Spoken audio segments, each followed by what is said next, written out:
संसद में गतिरोध जारी। विपक्ष के जोरदार हंगामे के बाद राज्यसभा स्थगित। थोड़ी देर में फिर शुरू होगी कार्यवाही। लोकसभा में कांग्रेस के नेता अधीर रंजन ने कहा, सरकार की जिद की वजह से हम अपनी बात नहीं रख पाते।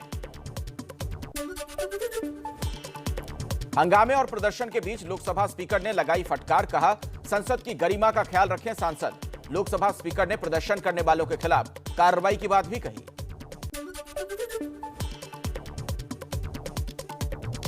संसद में हंगामे को लेकर राहुल गांधी का सरकार पर आरोप। मोदी सरकार राष्ट्रीय महत्व के मुद्दों पर चर्चा नहीं करने दे रही। राहुल की सरकार से महंगाई, किसान और जासूसी के मुद्दों पर चर्चा की मांग। संसद का सत्र शुरू होने से पहले आज एक बार फिर कांग्रेस ने संसद में प्रदर्शन किया। संसद परिसर में कांग्रेस ने किसानों के मुद्दे पर प्रदर्शन किया।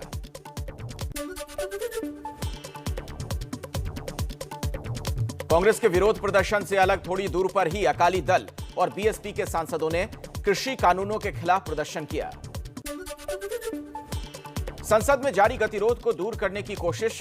विपक्ष की बैठक में पहुंचे केंद्रीय मंत्री प्रहलाद जोशी और पीयूष गोयल। मल्लिकार्जुन खड़गे के कमरे में चल रही थी बैठक। चाइनीज एम्बेसी के कार्यक्रम में लेफ्ट पार्टियों के नेताओं के शामिल होने पर बीजेपी के सांसद हरनाथ सिंह यादव का पलटवार। हरनाथ ने कहा, लेफ्ट के नेता हमेशा से ही चीन के समर्थक रहे हैं। साइकिल से संसद पहुंचे कांग्रेस सांसद रिपुन बोरा।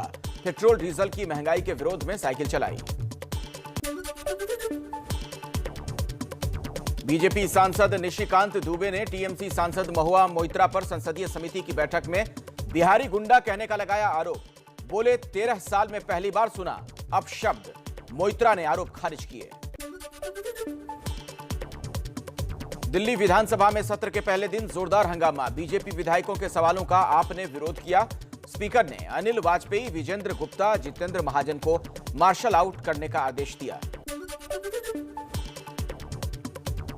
दिल्ली विधानसभा के बाहर कांग्रेस का प्रदर्शन जारी। कोरोना के मुद्दे को लेकर कांग्रेस ने दिल्ली सरकार को घेरा।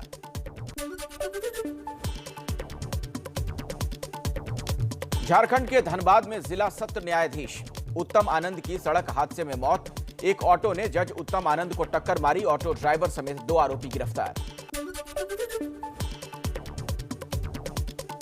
असम मिजोरम हिंसा का वीडियो सामने आया। वीडियो में कचार के एसपी वैभव ने की थी सीज फायर की अपील। वीडियो में एसपी ने लगाई थी जान बचाने की गुहार। एसपी ने कहा था, मैं जख्मी हूं, फायरिंग बंद कर दो। मिजोरम के गृह सचिव लाल बिंग के सांगी का आरोप। असम के लोगों ने मिजोरम जाने वाले रेलवे ट्रैक और हाईवे को ब्लॉक किया। दोनों राज्यों के बीच तनाव को देखते हुए केंद्रीय गृह सचिव अजय भल्ला को चिट्ठी लिखी। मिजोरम को आर्थिक नुकसान होने की बात भी कही गई। असम मिजोरम सीमा पर विवाद पर केंद्रीय गृह सचिव ने दोनों राज्यों के मुख्य सचिव और डीजीपी के साथ बैठक की। करीब 2.5 घंटे तक गृह मंत्रालय में चर्चा हुई। सूत्रों के मुताबिक असम और मिजोरम आपसी बातचीत से मुद्दा सुलझाने पर सहमत। विवादित जगह से दोनों राज्यों की पुलिस हटेगी। केंद्रीय अर्धसैनिक बलों की होगी तैनाती। मिशन यूपी के लिए दिल्ली में बीजेपी के मंथन का दूसरा और आखिरी दिन। आज अवध, काशी और गोरखपुर क्षेत्र की बैठक। योगी की मौजूदगी में 44 सांसद लेंगे हिस्सा। बीजेपी मंथन के पहले दिन कल जेपी नड्डा ने अपने सांसदों को दिए कई मंत्र। चुनाव में सांसदों को सहभागिता बढ़ाने के निर्देश दिए। केंद्र और राज्य सरकार की योजनाओं किसानों के बीच भी बताने को कहा। पीएम मोदी और सीएम योगी के बीच आज शाम 4 बजे वर्चुअल बैठक। केंद्र और राज्य सरकार के प्रमुख अधिकारी मौजूद रहेंगे। यूपी में केंद्र की योजनाओं की समीक्षा भी होगी। कल बीजेपी की बैठक में यूपी के सांसदों को योगी के विचार दर्शन वाली किताब भी दी गई। जनता के बीच सांसदों को ज्यादा सक्रियता से काम करने को कहा गया। दिल्ली में यूपी के बीजेपी सांसदों के साथ बैठक में कल योगी ने कानून व्यवस्था, किसान और रोजगार जैसे मुद्दों पर 6 बड़ी बातें कही। कोरोना पर बोले, तीसरी लहर आई तो सांसद सेवा के लिए रहें तैयार। यूपी में 16, 17 और 18 अगस्त को आशीर्वाद यात्रा निकालेगी बीजेपी। जेपी नड्डा ने राज्य के सभी सांसदों को अपने इलाके में खुली जीप में यात्रा निकालने को कहा। 5 अगस्त को पूरे यूपी में राशन दुकानों पर बीजेपी का जन जागरण। पीएम मोदी का वर्चुअली संबोधन होगा। राशन दुकानों पर विधायक, सांसद और संगठन के लोग मौजूद रहेंगे। सीएम योगी आज बागपत पहुंचेंगे। कोरोना की संभावित तीसरी लहर के मद्देनजर जिला अस्पताल की व्यवस्थाएं देखेंगे। पार्टी कार्यकर्ता और पदाधिकारियों के साथ बैठक भी करेंगे। लोकसभा में कागज फाड़ने और तख्तियां उछालने के मामले में करीब 10 सांसदों पर कार्रवाई की तैयारी। सरकार निलंबन प्रस्ताव लाने पर कर रही है विचार। सूत्रों के मुताबिक नेता प्रतिपक्ष अधीर रंजन चौधरी ने लोकसभा अध्यक्ष ओम बिड़ला से 2 बार मुलाकात की। सांसदों के खिलाफ निलंबन जैसी कार्रवाई न करने की अपील की। लोकसभा में कल विपक्षी सांसदों ने पर्चे फाड़कर उड़ाए थे। जांच कराओ और विपक्ष की जासूसी बंद करो के नारे लगे थे। विपक्षी दलों की ओर से खेला होबे के नारे भी लगाए गए थे। केंद्रीय मंत्री अनुराग ठाकुर बोले, सरकार को बदनाम करने का प्रयास है। कागज फाड़े जा रहे हैं, जनता के मुद्दे नहीं उठा रहे। प्रश्नकाल में भी सरकार को जवाब देने नहीं दिया जा रहा। गृह मंत्रालय का राज्यसभा में बयान, सही समय आने पर जम्मू कश्मीर को पूर्ण राज्य का दर्जा दिया जाएगा। 2021 में आतंकी घटनाओं में 32% की कमी का दावा किया गया। बंगाल की सीएम ममता बनर्जी के दिल्ली दौरे का चौथा दिन। आज शरद पवार, संजय राउत, जावेद अख्तर और शबाना आजमी से करेंगी मुलाकात। ममता आज दोपहर 2 बजे केंद्रीय मंत्री नितिन गडकरी से भी मिलेंगी। शाम 4 बजे डीएम के सांसद कनिमोझी से होगी ममता की मुलाकात। कल सोनिया और राहुल गांधी से मुलाकात के बाद बोली ममता, पेगासस जासूसी मामले पर सरकार संसद में दे जवाब। जनता जवाब चाहती है। सुप्रीम कोर्ट की निगरानी में हो मामले की जांच। ममता ने बीजेपी को हराने के लिए फिर विपक्ष की एकजुटता की बात कही। बोली, मैं अकेले कुछ नहीं, सभी साथ आए तभी होगा। आज देश में इमरजेंसी जैसे गंभीर हालात। 2024 के लोकसभा चुनाव में विपक्ष के चेहरे पर सवाल पर बोली ममता, हमारे लिए जनता ही चेहरा, लोकतंत्र बचाने के लिए चेहरा भी आ जाएगा। विपक्ष को करेंगे एकजुट। पेगासस जासूसी कांड पर विपक्ष के हमलों पर बीजेपी का पलटवार। कहा, विपक्ष की एकजुटता सिर्फ नाटक। विपक्षी दल देश नहीं, अपने परिवार को आगे बढ़ाने में लगे हैं। संबित पात्रा ने राहुल गांधी से पूछा सवाल। कहा, अगर राहुल को जासूसी का शक था तो उन्होंने कहीं शिकायत क्यों नहीं की? राहुल अपने फोन की फोरेंसिक जांच करवाएं। किसानों के मुद्दे पर राहुल गांधी ने फिर सरकार को घेरा। कहा, जब मित्रों का कर्ज माफ करते हो तो देश के अन्नदाता का क्यों नहीं? ये सरासर अन्याय है। शिवसेना सांसद संजय राउत का बयान, कृषि कानून हो या फिर राष्ट्रीय सुरक्षा से जुड़ा मुद्दा, पूरा विपक्ष एक साथ।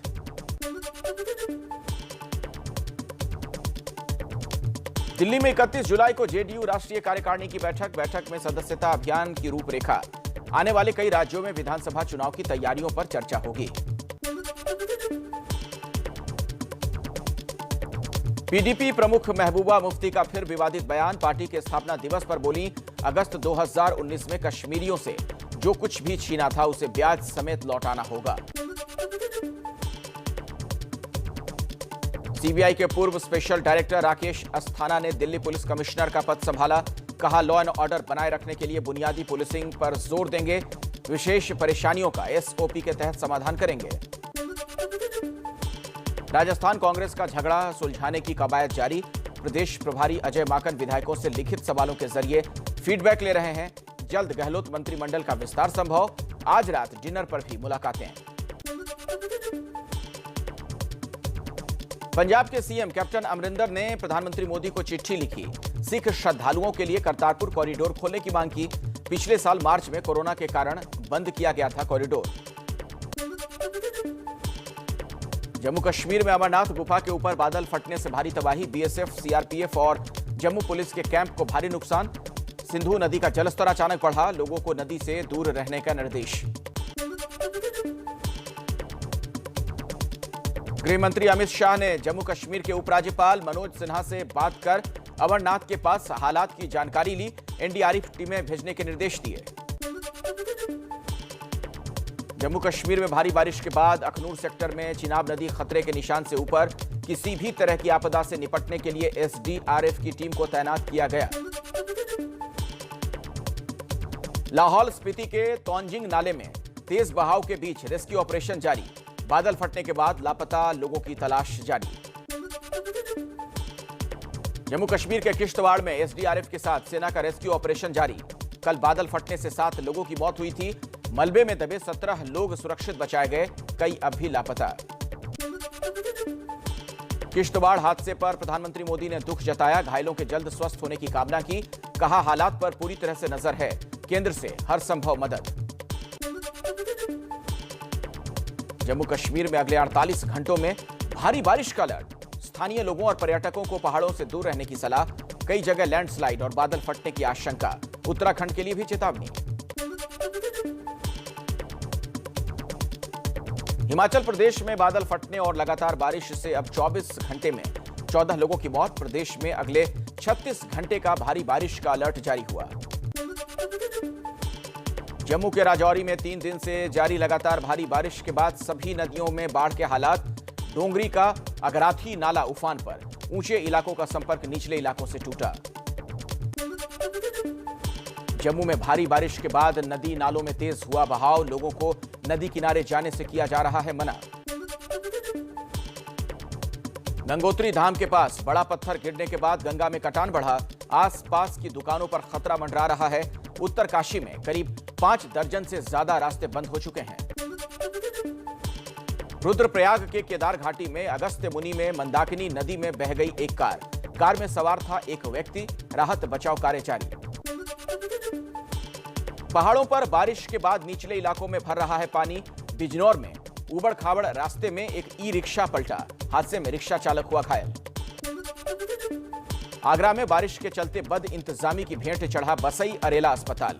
अस्पताल परिसर में तालाब जैसे हालात। मरीजों और परिजनों को हो रही है दिक्कत। अस्पताल में जल निकासी की व्यवस्था ठप। पहाड़ों पर बारिश के बाद गंगा का जल स्तर बढ़ा। प्रयागराज में गंगा का उफान तेज। नदी किनारे रहने वालों के लिए अलर्ट जारी। झारखंड के सोनभद्र में पिछले कई दिनों से जारी बारिश के बाद सतत वाहिनी नदी में बाढ़। दर्जनों गांवों का जिला मुख्यालय से संपर्क टूटा। नदी पर बनी कई पुलियों के ऊपर से बह रहा है पानी। कर्नाटक के नए सीएम बसवराज बोम्मई आज बाढ़ प्रभावित उत्तर कन्नड़ जिले के येलापुर का दौरा करेंगे। कर्नाटक के कई तटीय इलाकों, मलनाड और अंदरूनी इलाकों में भारी बारिश की वजह से बाढ़ के हालात। महाराष्ट्र के कोंकण में भारी बारिश। बाढ़ से निपटने के लिए उद्धव सरकार का फैसला। रायगढ़ जिले में परमानेंट एनडीआरएफ का बेस कैंप बनाने को मंजूरी। देश में फिर बढ़ रहे हैं कोरोना के मामले। 24 घंटे में देश में कोरोना के 43,500 नए केस। 640 लोगों की संक्रमण से जान भी गई। केरल में 24 घंटे में 22,056 नए कोरोना केस। देश में कुल कोरोना केस का 50% केरल में। मल्लापुरम में 4,000 से ज्यादा मरीज। केरल में बढ़ते कोरोना संकट को लेकर केंद्र सरकार 6 सदस्यों की टीम केरल भेजेगी। कोरोना के बढ़ते केस की वजह से केरल सरकार ने 31 जुलाई और 1 अगस्त यानी शनिवार और रविवार को लॉकडाउन का ऐलान किया।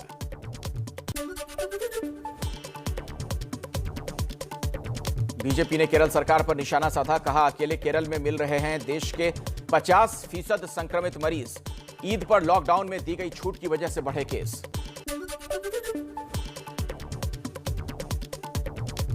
दिल्ली के डिप्टी सीएम और शिक्षा मंत्री मनीष सिसोदिया ने स्कूल कॉलेज खोलने के लिए पेरेंट्स, प्रिंसिपल और छात्रों से सुझाव मांगे। कोरोना काल में महाराष्ट्र सरकार का बड़ा फैसला। प्रदेश के सभी प्राइवेट स्कूलों को फीस में 15% कटौती के आदेश दिए। आज मध्य प्रदेश बोर्ड की 12वीं की परीक्षा के नतीजे mpbsc.nic.in या mpresults.nic.in पर छात्र अपना रिजल्ट देख सकते हैं। 5 राज्यों में होने वाले चुनाव को लेकर एक्शन में केंद्रीय चुनाव आयोग। 5 राज्यों के चुनाव आयुक्तों के साथ की बैठक। यूपी, पंजाब, उत्तराखंड, मणिपुर और गोवा में अगले साल विधानसभा के चुनाव। पीएम मोदी आज नई शिक्षा नीति के हर 1 साल पूरे होने पर देश के शिक्षण समुदाय को संबोधित करेंगे। कई अभियानों की शुरुआत भी होगी। शिक्षा मंत्री धर्मेंद्र प्रधान रहेंगे मौजूद। सोशल मीडिया पर भी प्रधानमंत्री मोदी की लोकप्रियता बरकरार। ट्विटर पर प्रधानमंत्री मोदी के अब 7 करोड़ से भी ज्यादा फॉलोअर्स। एनसीपी प्रमुख शरद पवार ने दिल्ली में लालू यादव से मुलाकात कर उनका हालचाल जाना। समाजवादी पार्टी नेता राम गोपाल यादव भी मौजूद रहे। पवार ने ट्विटर पर लिखा, लंबे अरसे के बाद पुराने सहयोगी से मिलकर खुशी हुई। कर्नाटक के 23वें मुख्यमंत्री बने बसवराज बोम्मई। येदियुरप्पा की मौजूदगी में कल शपथ ली। कल ही पहली कैबिनेट बैठक में किसानों के बच्चों के लिए स्कॉलरशिप समेत कई बड़े ऐलान किए। सूत्रों के मुताबिक महाराष्ट्र के वसूली कांड में पुणे, ठाणे और नासिक समेत 12 जगहों पर सीबीआई के पिछले 2 दिन से छापे। कई अहम दस्तावेज और इलेक्ट्रॉनिक सबूत बरामद होने की खबर। महाराष्ट्र वसूली कांड मामले में मुंबई के पूर्व पुलिस कमिश्नर परमवीर सिंह के करीबी 2 डीसीपी, 2 एसीपी और 1 महिला इंस्पेक्टर का तबादला। एफआईआर में परमवीर के साथ नाम आने के बाद कार्रवाई।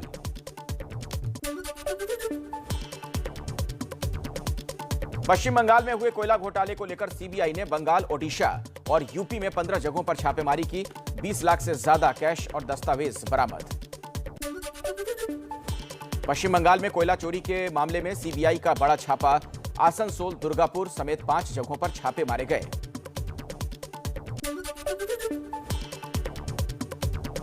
नोएडा में एसटीएफ ने एटीएम से पैसा चुराने वाले गिरोह का पर्दाफाश किया। 54 एटीएम कार्ड, कैश और एक कार के साथ 6 लोगों को गिरफ्तार किया।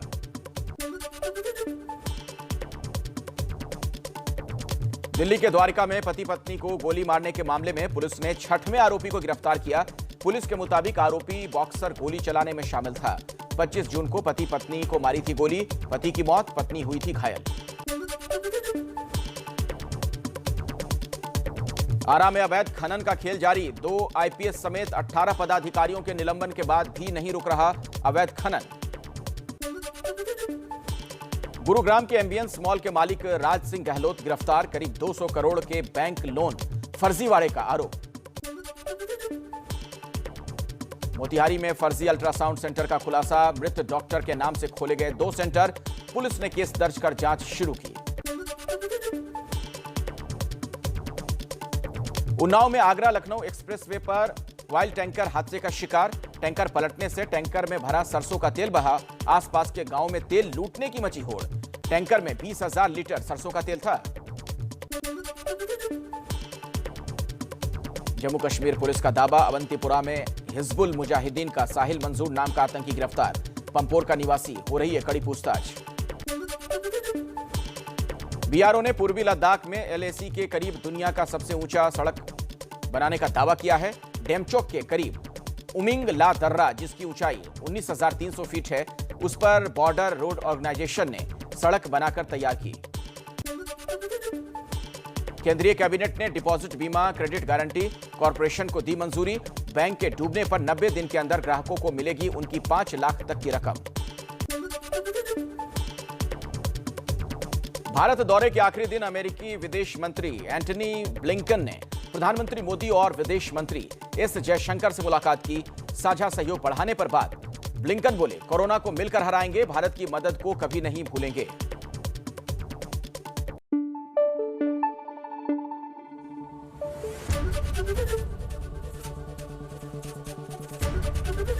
एबीपी न्यूज आपको रखे आगे।